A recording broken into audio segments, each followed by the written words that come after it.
Christopher Hitchens, Washington correspondent for The Nation. South Africa is back in the front pages again this week. You've just returned from a trip to Africa. As we sit right now on the close of 1985, are you optimistic or pessimistic about the situation in South Africa? Well, I've been following it for a long time. And as a British person, we were all kind of brought up on South Africa. It was one of my earliest memories is of it being expelled from the British Commonwealth for its racial policy. And I've been saying sort of repetitively for years that if the government doesn't change, it will be changed by force. There will be a revolution. And I suppose I've been saying that as someone who thinks that would be a just thing to happen. And I think that though the revolution isn't around the corner, it has now begun. So to that extent, I guess I'd have to say I was an optimist. But in another way, it makes me sad, because it needn't have come to this. It needn't have got this bad, and it's going to get worse. And a lot of people, good people, are going to die. And that's needless. So that doesn't make me a pessimist, but it qualifies my optimism. Good morning. Thank you for joining us this morning. Our topic, South Africa. Our guest, Christopher Hitchens. He's Washington correspondent for The Nation. Let's start off telling people about your magazine before we talk about South Africa. Holding it up, that's great. Well, The Nation is the oldest weekly magazine in the U.S., founded in 1865 by a group of abolitionists and liberals, and we've held true to that tradition ever since. We wouldn't mind being called the left end of the mainstream spectrum. We come out every week. We are published at 72 Fifth Avenue, New York City, from which subscriptions can be obtained. Thank you very much. And I write a column for it from Washington, but I sometimes take that column elsewhere, and I just took it to Southern Africa. How many subscribers here, and also it's got a UK price on it. How many subscribers in Great Britain? Good question. I think we have about 70,000 subscribers all told. I don't think very many of them are in Great Britain. Very few of my friends there do read it, I blush to say. We think the number of readers per copy is very high. A lot of libraries and institutions of higher learning take us. I don't know what our true readership is. I should have checked it out. Probably about 250,000 on 70,000 it would be, which is far too few, given the generally conservative tone of the American press and mass media these days. About your column, first of all, the reason for your trip. Wanted to keep myself up to date. I've been in South Africa, I've been in Namibia and Angola, I've been in Zimbabwe. Zimbabwe was a great passion of mine for a long time. I wanted to go this time to Zambia, to Lusaka, to see the African National Congress. I succeeded in seeing them, and in seeing Bishop Tutu when he met with the African National Congress. Actually, in Zimbabwe, I went to Harare as well. It was the first time, I think, that they've officially met. I mean, he has contacted them before, but they're a banned organization in his country, and it was quite a delicate matter for him to meet in public at a World Council of Churches meeting with the leadership of the organization that says it will take power, if necessary, by force. Your intention was to get into South Africa itself?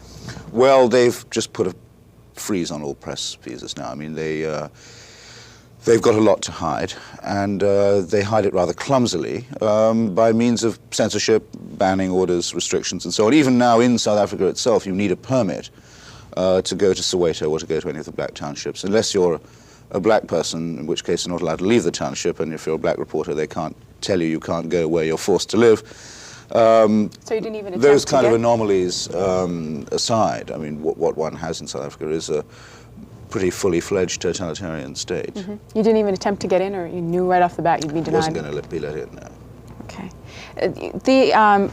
The thing that's interesting about this column, and we hear a lot of references to the African National Congress without many explanations about what it is.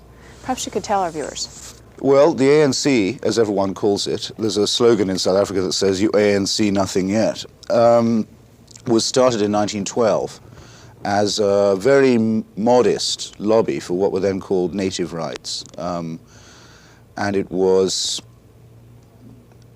something like what the NAACP used to be here, fairly polite, well-mannered, middle-class, fairly Christian, at any rate religious, was the main denominations in South Africa. And it kept on in that vein for several decades, legal. It was then a legal organization. It wasn't banned until the 1950s. But as the white minority moved to consolidate power absolutely by law, to say that South Africa would be totally segregated and that no black person would ever be allowed to frame the decision on how he or she would live, the Congress had to become more militant. And in fact, in 1961, it took the decision to set up an armed wing called Umkhonto we Sizwe, which means the Spear of the Nation. But it had already been banned by then. So it's really a rather classic case of the evolution of a modest lobbying pressure group into a revolutionary organization by force of circumstance. I'd like to read a paragraph from this because it's something I don't think I was aware of, to the references to apartheid before. It says, the political strength of the ANC lies in its advocacy of a non-racial as opposed to multiracial society. Apartheid, as people tend to forget, does not merely separate black from white. It minutely denominates blacks by tribe and language. It demarcates Indians from Cape-colored. It separates Chinese and Muslim. It even designates Japanese for commercial purposes as honorary whites. Your comments? Yeah, it's worth remembering that because apartheid people think of as literally a black and white question, which in many ways it is, but the system operates really on a basis of divide and rule. For example, in Soweto, most of the policemen tend to be recruited from Zulu rural areas, so as to use black on black, but it's a different language that they speak, for example, and a different background. It's a rather tragic thing to see. You stole my favorite point already, or rather you didn't steal it, but you mentioned it, that show the real absurdity of racialism, that the Japanese are counted as honorary Aryans, honorary whites, because they have a good commercial relationship with South Africa. It's also important to remember that the ruling National Party in South Africa is the only ruling party in the world that took the other side in the Second World War. I mean, most of its leaders were quite openly and explicitly on the side of Hitler. And because of his racial theory, it used to be officially anti-Semitic as a party. Now, because of its relationship with Israel, that's slightly been watered down, but not by no means entirely. There's a very strong streak of anti-Jewish prejudice in the Afrikaner leadership also. So that for the ANC, the task is very difficult because it has to, as well as oppose white fascist ideology, it has to prevent tribalism and other kinds of racial feeling breaking out among the different groups of the oppressed. And in my view, its greatest achievement is to have done that. On its executive in exile in Lusaka, there are Indians, there are colored people, there are quite a number of whites in the leadership also. By colored, we mean those of mixed race. Just for this purpose, we borrow the official definition. And there are different kinds of African. All different languages and tribes are represented. And they say that in the South Africa of the future, your race should not count. It shouldn't be a social category at all in deciding your citizenship. We have a caller on the line, so I don't know if you can answer this question very quickly, but given that view of the South Africa as the ANC would like it, what happens to the political side? Well, the political side is, I think, inevitably socialist, in that the belief that there is no meaningful definition of racial definition of a person's right, and necessitates really belief in the equality, brotherhood, if you like, of man. And if you say that that's socialist, they say yes, it is. Some of them would say they were communist also. So many people say that will automatically invite the influence of the Soviet Union into the Well, I wouldn't be a bit surprised if that's what this questioner has in mind. Okay. But I certainly won't duck the question. Let's go to the phones. We have about 45 minutes to take your calls for Christopher Hitchens. Telephone numbers are on the screen as a question or a comment comes to mind throughout this hour. Let's take our first call from Lakewood, New Jersey. Hi, Mr. Hitchens. This is one of your subscribers. Oh, hello. Hi. Merry Christmas. Thank you. What I wanted to say is I just can't understand this government just going along with this. What really upsets me is the right wing that keeps saying that the Zulus do not go along, go along with the ending of apartheid, that they want to try to. I'm just a little bit nervous. Don't worry, everyone is. I'm trembling. They here. want to, in other words, go along with the government, help the government, and overcome this. But they don't realize that the Zulus are the policemen, and that's why, you know, it kind of reminds me of Clarence Pendleton. Of the, you know, I have never seen such a bootlicker in all my life. He really, I can't even watch him. He really upsets me. But I just hope that the Congress gets the government, you know, gets Mr. Reagan off his duff there and does a little bit more to try to, because they really are embarrassed when they feel as though this country is not backing them. Okay, thanks for the All call. right. Well, let's not malign the Zulus. I mean, it's a bit harsh, I think, to compare anyone to Clarence Pendleton, especially at the season of goodwill. The Zulus are, of course, opposed to apartheid. There's no question about that. One of the founders of the African National Congress was Chief Albert Lutuli, who was a Zulu leader and was, I think I'm right in saying, the first black man ever to win the Nobel Prize in 1955. There are many Zulus who support the ANC. There is an organization led by Chief Gatsha Buthelezi. Excuse me, I'll say that again. Chief Gatsha Buthelezi. It's called Inkatha. It's a Zulu organization and political party, and it's tribally based and tribally organized. It is, of course, not in favor of white minority rule, but it is hostile to the ANC and its non-racial policy. And as a result, it is an organization with which the South African government can do business in pursuit of a divide and rule policy. But you shouldn't mistake Zulus for Uncle Toms, and I think it would be inaccurate as well as unfair to say that. Go out to California for our next call. Where is your town? Santee, California. It's about 17 miles northeast of San Diego. Okay. Your question or comment? Well, I have both. I'd like to ask you a question, Susan. Appreciate the program, but I would like to make a comment regarding your guest. First of all, you know, he kind of alludes to the fact that he would like to be referred to as left. Let me just say, this man is not just left. He is a pro-communist mindset. South Africa, the communists are writing an issue, taking a worthwhile issue. Anti-apartheid is certainly a worthwhile thing to be involved in. But these people are doing just what, the ANC is. There's no doubt that they're communist infiltrated. They fly the communist flag at talks. We've seen that with Bishop Tutu standing there with the flag flying behind him. The raised clenched fist. And also the apartheid movement, is wrong, and these people are writing it, but they're going to do just what they did in Ethiopia. And it was just announced today that they're moving populations in Ethiopia not because of drought, but because to relocate them for control politically. Now, the thing I'd like to say is, some months ago I watched your program with Jerry Falwell when he came back from South Africa. And in the course of watching that program, after his remarks, a Mr. Lowry, a very hip minister with fancy, really far out dress, appeared.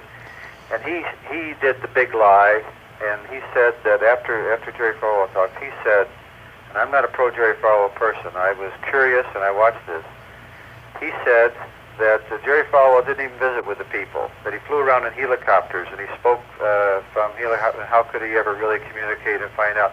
What's happening in South Africa is black is being set against black. There are people who are in leadership positions that are positive and pro-America, that are, that this man would like to call Uncle Toms, but they are not. They are people who are set and are working toward a democratic solution.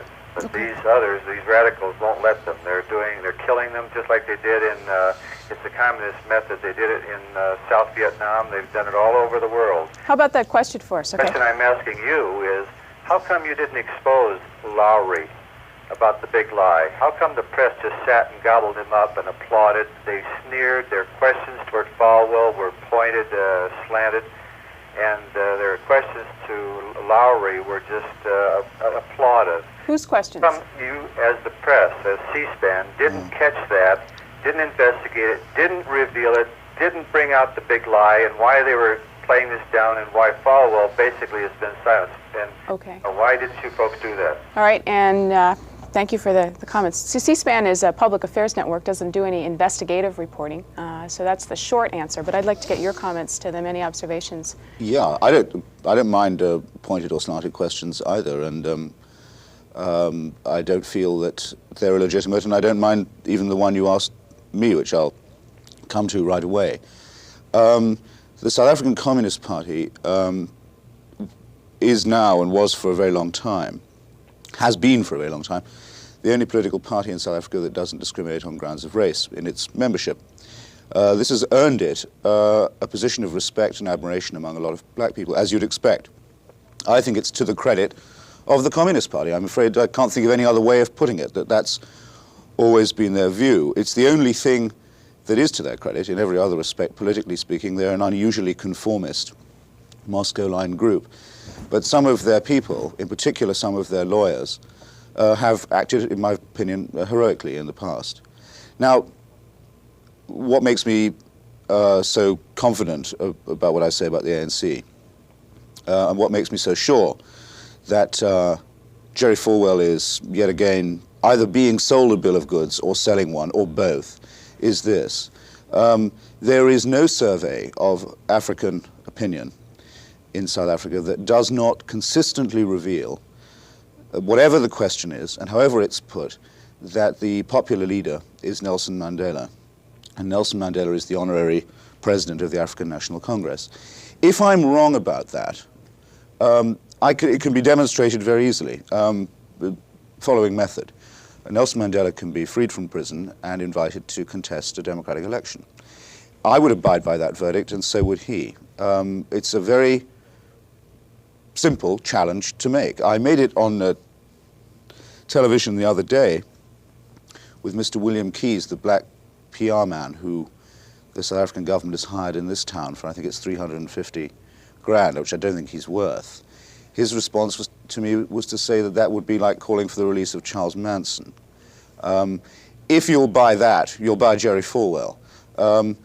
I will simply repeat that I will abide by the result of a democratic election. I think Nelson Mandela would win it. But if you want to prove me wrong, you have to address your question to the South African government. Sheboygan, Wisconsin, good morning. Hi. I have about 4 questions I'd like to ask your guest speaker on South Africa. Okay. Before I begin, happy holidays. Thank you. Same to you, sir. Likewise. And I don't know if he will be able to answer them, but here goes anyway. It seems that tribalism has always been a fierce force in all of Africa. Shows little sign of ever stopping. What makes you think that this fierce tribalism would stop in South Africa if the blacks were to get any kind of power? Mm-hmm. Second point. All the boycotts have been lifted against Russia, and for anyone to tell me that South Africa is the worst political force in the world and leave out the genocide that goes on in Cambodia, the hostilities that Russia is putting against Afghanistan, is very naive. It seems that we have selective indignation against the South Africans. Okay. Next point, it seems that little is said. It seems that the news media is saying that the South African Armed Forces is insignificant. They have yet begun to flex their muscles. From what I understand, they have a large standing army, very powerful air force, and an effective navy. What would be the role of this force if the whites felt that their backs were against the wall? Okay.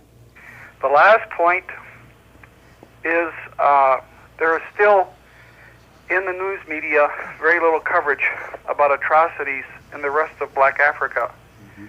Very little coverage is given how blacks leave other parts of Africa and go into South Africa. Don't get me wrong, the conditions aren't that great, but they appear to be better than in their homeland.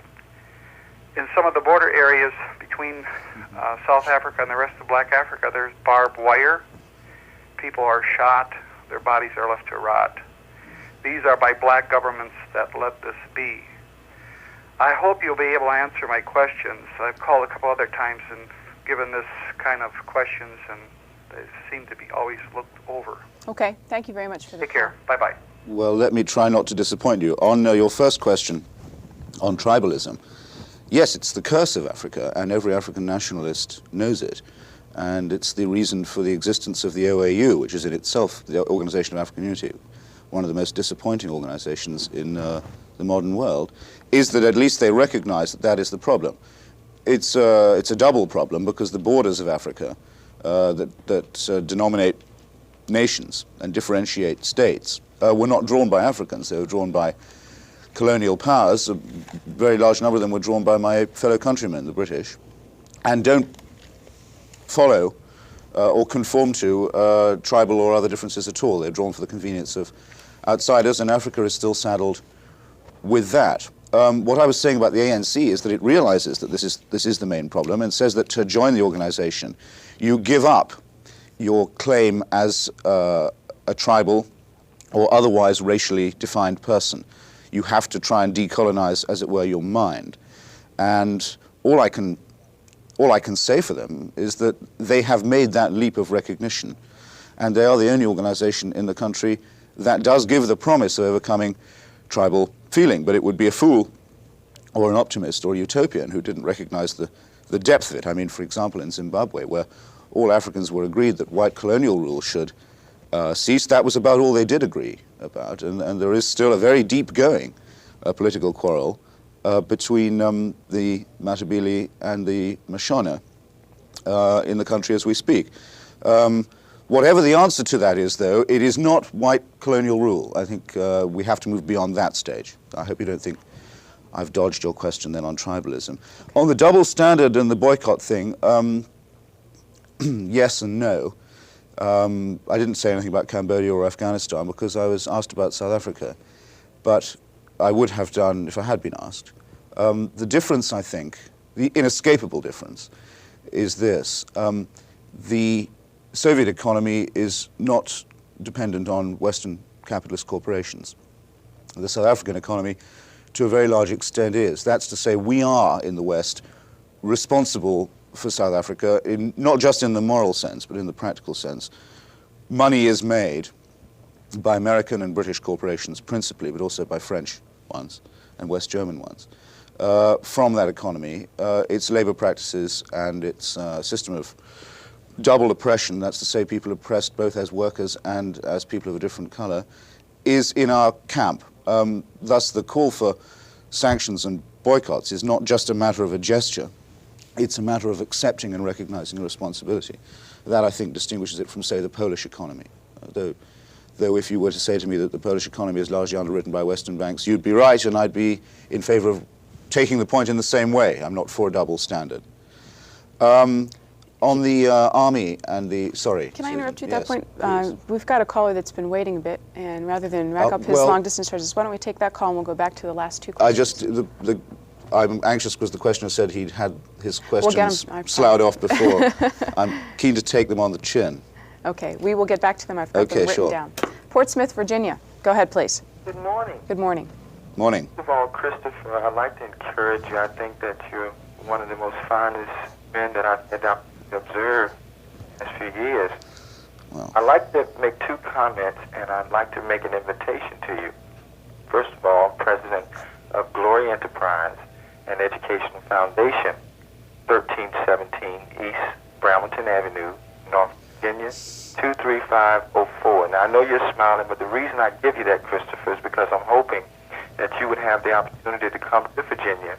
I think that the citizens in Virginia need people like you to address them because of their lack of understanding of world or global problems. What you speak as we have to go beyond white colonialism, as I would say we have to go beyond black supremacy.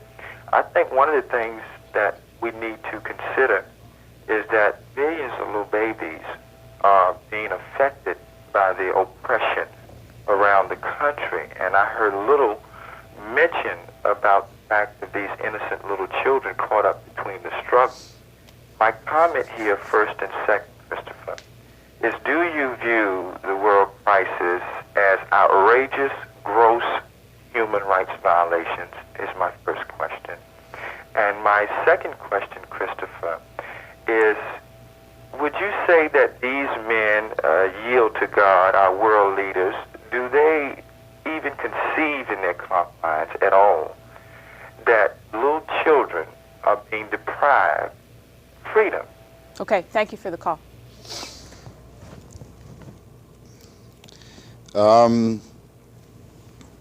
It's not obviously just at Christmas time that one thinks of what a reproach it is that any child should have to suffer for the stupidities and crimes of people who know better, of people like ourselves. But I suppose that makes it a more appropriate time. For some people anyway, even people like myself who aren't lucky enough to have a belief in God to sustain them, aren't immune from the Christmas sentiment. That's, I suppose, why South Africa moves people so much, because though we know that the human race has all kinds of inherent difficulties and possibilities that it's by nature unhappy, there are some things we can see that are done that are just unnecessary, that we know we can cure and that are needless. And one of these is racial prejudice. Any thinking person can see through it and outgrow it. And to see it in practice is an outrage. And to feel that one's own government or one's own system is in any way condoning or supporting it is a terrible reproach also. So I hope that's a sort of answer to your question.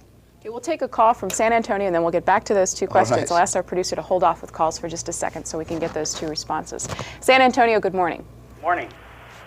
I think you make a good point on the multilateral nature of the problem in South Africa, and I'm glad to hear that the African National Congress also recognizes it. I think it's easier to unite against something like the whites than I think you would see the divisions among the African National Congress be much more pronounced if they came into power. And but the government and media in the United States seem to make this a black versus white question, and ignoring in other countries oftentimes black on black and intertribal between black problems. I think the fear of some of us that are a little more to the right of yourself is that we'll exchange in South Africa a racial elite for a communist elite. I have two questions for you, though. You seem to think that the revolution is underway. Do you think the president government and the moderates that are in that government are finished? And the second question, do you see the ANC, if they were successful into coming in power, at being pro-West or pro-Soviet? Thank you. Okay, this is part of the answer to the questioner before last as well. I don't believe the story about the moderates in the Botha government. I just don't know who they are. They've never successfully been identified, and certainly there's no action by which we could recognize them as moderate. As I say, the ideology of the National Party, the ruling party, is not just a racial one. It's a fascistic one. It's one that grew out of admiration for the Third Reich and the losing side in the last war. And that's an important, I think, thing to bear in mind. If they were ever going to be moderate, they've had ample chances to prove it. I mean, even at the time of the Sharpeville massacre, when there was such an outcry in 1961, around the time the ANC was banned, the government was saying, but you wait, there's a reform program on the way, you know, what is all this international outcry about? We're changing for the better. Quite to the contrary, it changed for the worse and continue to do so. I think that down the road, and here's part of the answer to the South African army question I was asked earlier, there's the real chance of a military coup in the country. Certainly at the moment, the army under General Magnus Malan effectively has a great share of state power. And for instance, by the use of it, keeps Namibia, Southwest Africa, an independent country, under complete occupation and subjection. I also think, and it's a terrible prospect, but I think a real one, and one that hasn't yet been written about, there's a serious problem of death squads in South Africa. A large number of people, opponents, black and white of the regime, have been disappearing or being mysteriously murdered. I think there's almost no doubt as to who's behind it, and very little doubt that it will increase. I even wonder if the allegedly anti-white bomb in Durban yesterday was planted by anyone who was really opposed to the regime. I'm afraid that the ideology and the entrenched racism of the National Party is likely only to get worse as it approaches its death agony. We'll go back then, since you've answered 3 out of 4. The 4th one is on the atrocities in the rest of Africa. Oh, yeah. Well, yes. I mean, I often, I'll give people the benefit of the doubt on that. I mean, just to say, well, the rest of Africa, it's all black. I mean, as if, you know, they all look alike to you, which is the unconscious assumption of a lot of these questions. I find objectionable. But let's admit that whatever the problem in the Congo is, for example, or Uganda, it isn't white minority rule. What I think is distinctive about South Africa, and this is very well put by Joseph Lelyveld of the New York Times in his really excellent book on the subject. It's called Move Your Shadow. It's published by New York Times Books. I really recommend it. It's the best anatomy of the topic that I've yet read. Is this: if you are poor in South Africa, which is a very rich country, it is because you're black. It is a matter of state policy. If you're maltreated, and if you're exploited, and if you're told where you can and can't live, and if you're told that you can't vote, all the rest of it, it's deliberate. It's a systematic policy. You're intended to be like that.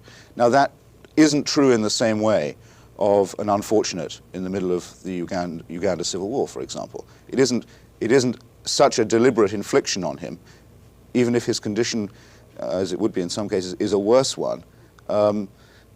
Objectively, I hope that point has come across. I think it's one that explains what some people always want to ask, which is why does one go on about South Africa so much?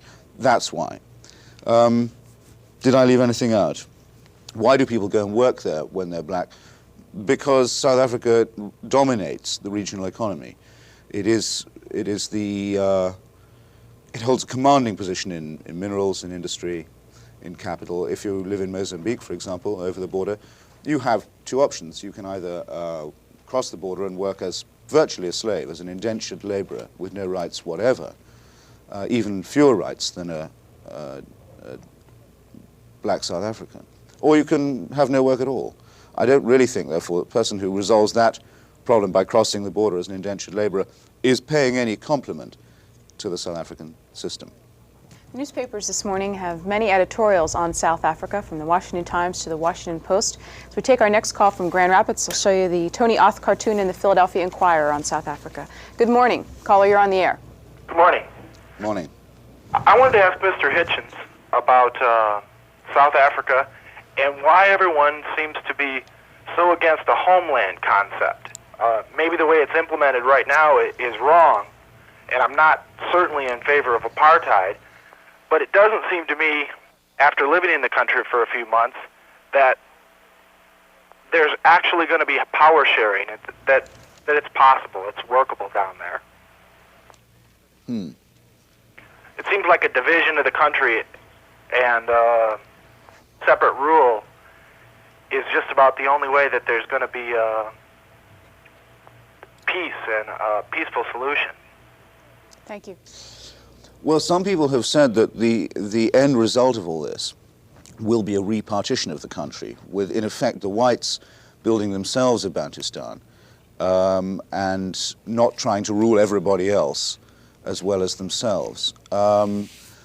I think myself that's unlikely, because a repartition of the country would mean them giving up the areas that are rich in gold and uranium and diamonds and the other reasons that they're there in the first place. But your question's good. I mean, there are only 2 possible outcomes. One is a generalized collapse of the country in which every racial, tribal, and national group tries to grab something for itself, including the white tribe.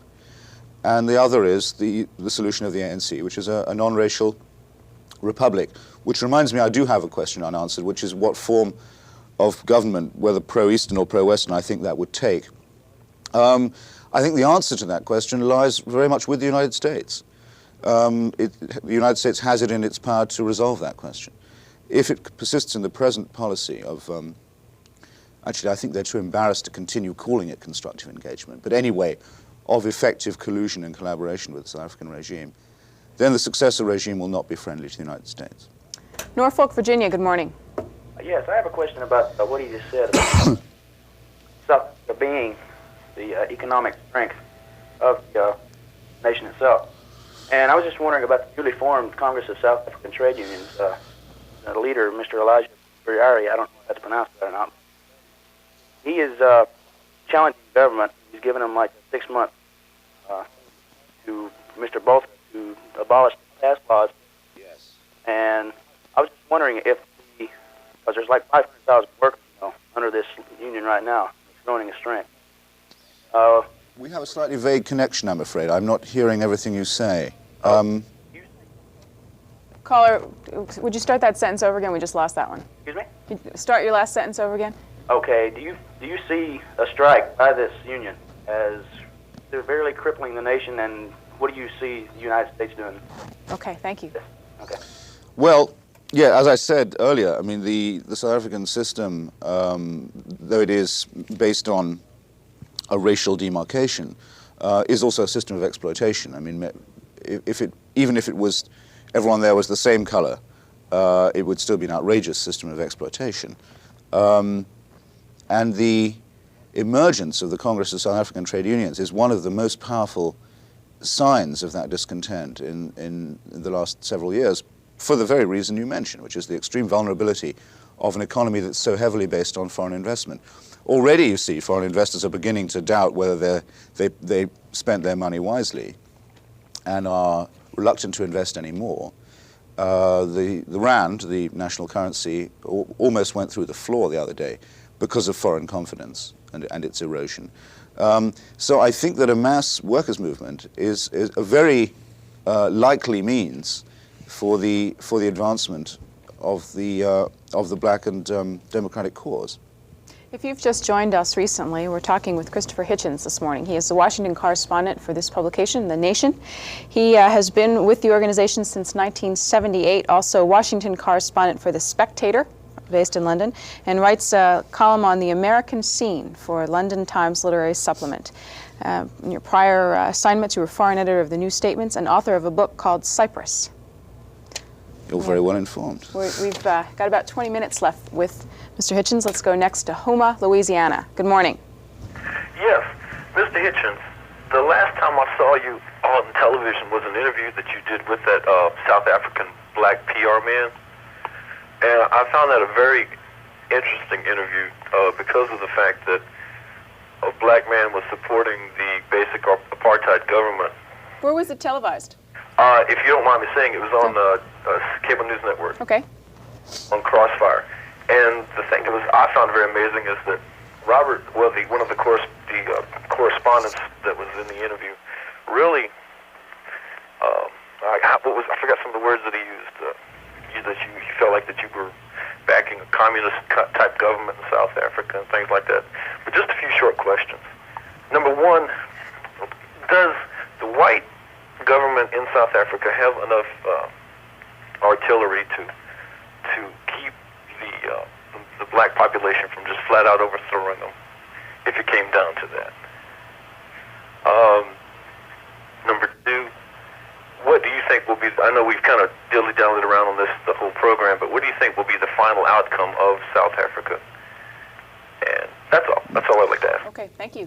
Yeah, actually, I still realize I've left a question dangling, which you've reminded me of about the armed forces. South Africa has tremendously sophisticated Western-provided armaments.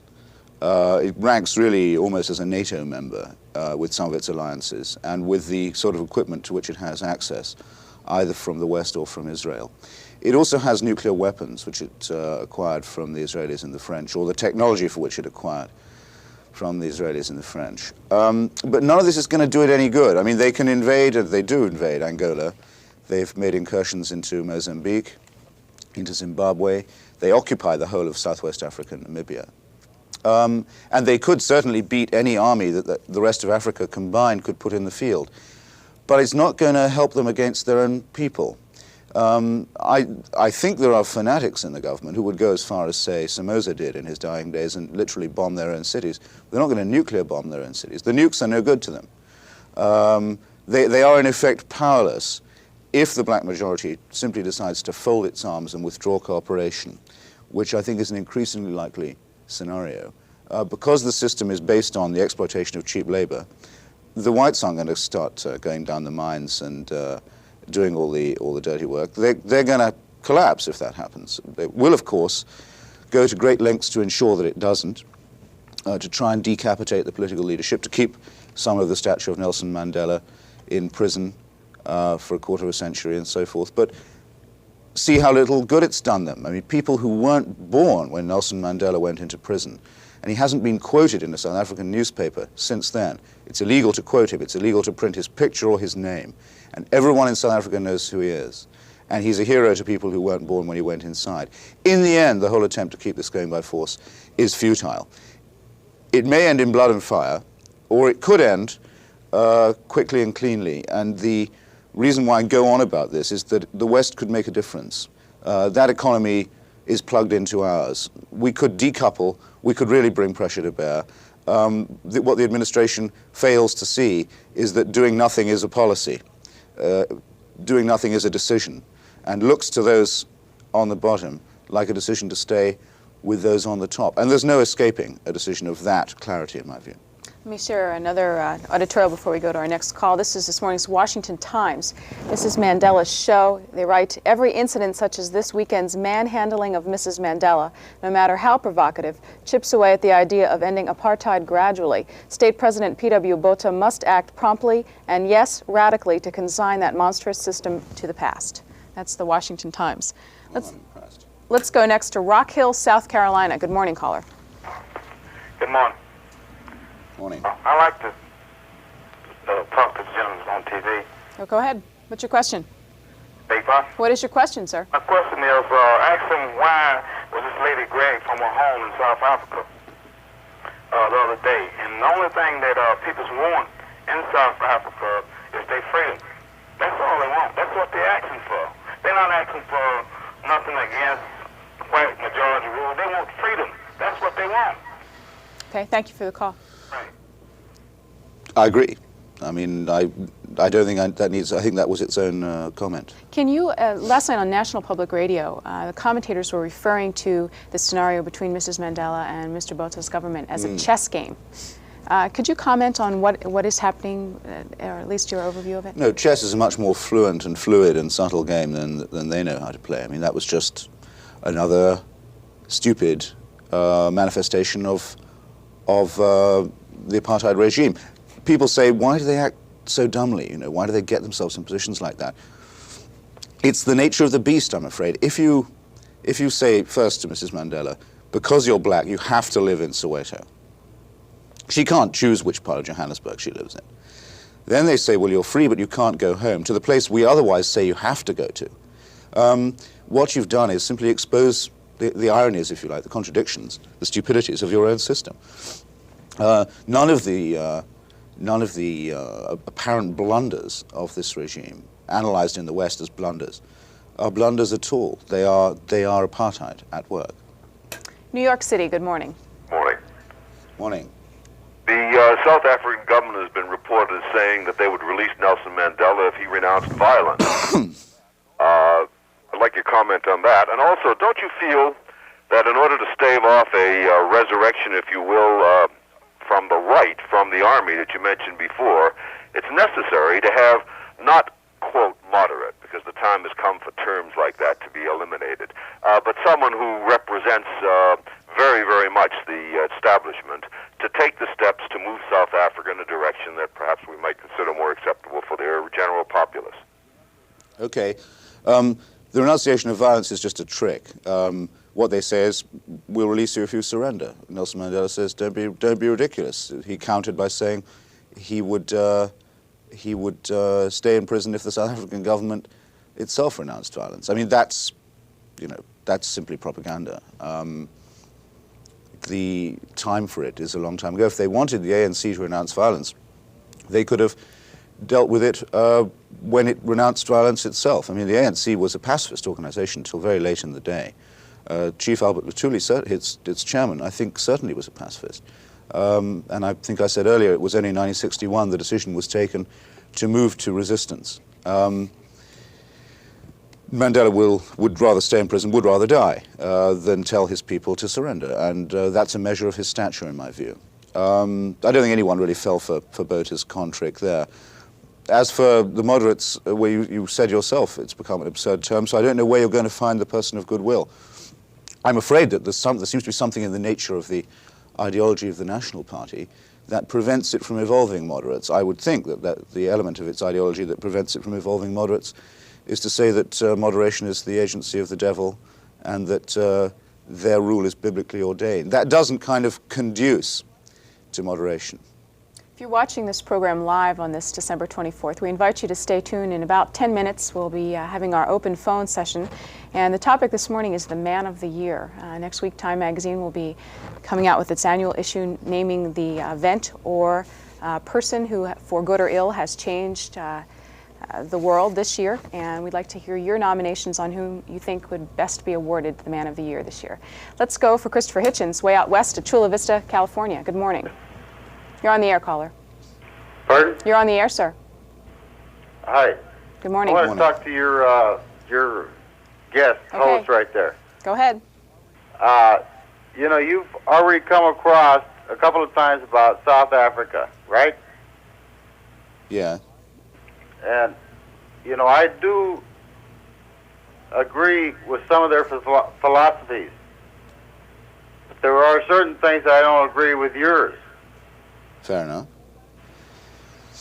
Okay, why don't you name one and we'll respond to it. Okay, one of them is why did the American, or how come the South African government arrest that lady in that government? Right. What do you disagree with, sir? Why did they? I want to know why they arrested her. Okay. I think we did respond. Well, yes, but I mean, I can just say it quickly because she is, while her husband, Nelson Mandela, remains in prison, where he's been for 21 years, as the spokesman of the black majority, she very courageously acts as his spokesman, and as she believes he would wish her to act while he's while he's powerless. For this, she's incurred the hatred and the repression of the South African government, and has for the last decade at least been in restriction, as they call it, which means that she's been confined to her home. The column that you've written in The Nation this week is called Minority Report. Have you been filing some columns from Africa as you travel? That was the second of two that I did from Southern Africa, yeah. It's always called Minority Report. That's its name. How many do you anticipate writing on this topic? Do you have a schedule in mind? Well, it looks like it's not going to go away as an issue. It's going to stay in the headlines. I hope I'll be able to keep up with it, and I hope I'll be able to return. How long were you actually there? I was there for 3 weeks. Okay, let's take our next call for you from Knoxville, Tennessee. Good morning. Morning. Okay. Your question, sir. First of all, I'd like to say that I enjoy your program very much. Thank you. And secondly, I'm very much against apartheid as a whole, but I think there are several questions that have to be answered. People think that there are going to be two things happen. First of all, the blacks overthrow, or there'll be some kind of compromise. But I think you're dealing with the situation much like you had in India when they first achieved their freedom. I don't believe there's any black who can really rule the country of South Africa. They've been suppressed for so long. And even if Nelson Mandela, were released from prison, by any stretch of the imagination, I don't believe he's able to rule South Africa. That is not to say that they don't deserve their freedom. I believe they do, but the country is a very important economic force in the world, and it can just not just be thrown to the wind of revolution. Thank you. Thank you. If you took the executive of the African National Congress and added up all the university degrees and other qualifications that they have between them, not to speak of the decades in prison that they've amassed as well, the wastage of their time, or rather, in spite of all that, you'd find that it easily outbid the collected expertise and qualifications of the South African cabinet. There's no question at all that the ANC, if it's permitted to, can form an orderly transition regime there and could be voted into power if an election was held. If that isn't allowed to happen. It's not the ANC's fault. And yes, there's a possibility, if the extreme right go down fighting, that the place could go through a Lebanese experience before it gets to its independence. But what you can't stop is people wanting that independence by one means or another. They've taken the decision, as I put it in my article, that this is the last unfree generation, that they will survive the regime. That decision, once taken, is quite impossible to untake. So it'll come one way or another, and I repeat, the Western democracies have a large role to play in deciding whether it'll come by democratic means or not. Mr. Hitchens, next call is from Anchorage. Good morning. Good morning. How's the greatest show in the world going? Oh, thank you, sir. Happy holidays to you. Happy holidays to you. What I wanted to discuss is the advocacy of disinvestment in South Africa on the part of all sorts of American entities, university trust funds, municipal retirement funds, etc. And we up in Alaska, believe it or not, we have a thing called our permanent fund, and have from our oil revenues something in the order of $10 billion invested in Wall Street and various securities. It just seems to me... yeah, I believe it. There are those who are advocating this have it backwards, so to speak. I think there's a tendency upon those who are acutely concerned about apartheid in South Africa. The advocacy of disinvestment seems to be backwards. It's like running. It's like playing Pontius Pilate, washing one's hands of the situation. For example, if the state of Alaska, rather than disinvesting, if we were to go on to the stock market, I believe of the 500 international corporations, non-American corporations, the 9 largest in South Africa make the list. 7 of them are available for purchase. In no case do any of those corporations have a stock market value of $1 billion. So we could effectively go in, the state of Alaska's permanent fund, go in and buy operative control of the 7 of the 9 largest corporations in South Africa, and that's without getting into most of the gold mine stocks. And I just wonder if really that wouldn't be the way to go about it, just effectively have our pension fund buy control of all the South African corporations, and then maybe we could tell the corporations, maybe you ought to allow the families to live with the workers. We're going to build housing. We're going to have equal pay.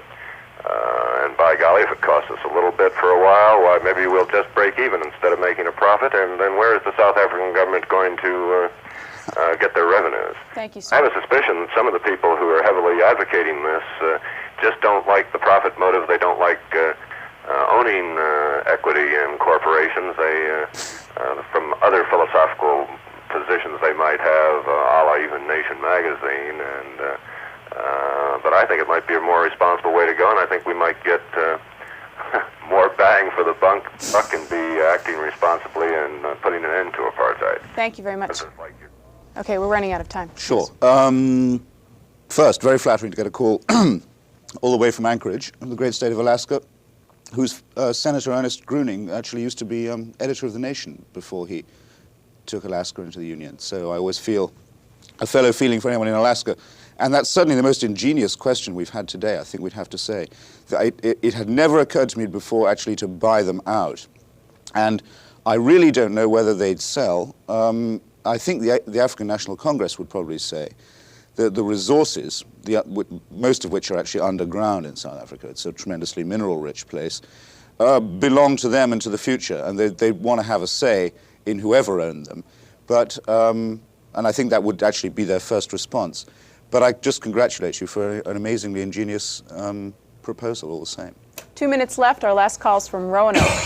Good morning. Excuse me. Good morning. How are you today? Fine, sir. I would like to find out why it is perfectly okay to monkey, that the American people should be able to monkey with a government from an external point of view, with a government that is non-communist, yet you as a newspaper wish to prohibit us from monkeying with a communist government to turn it around to a free government. No, not quite.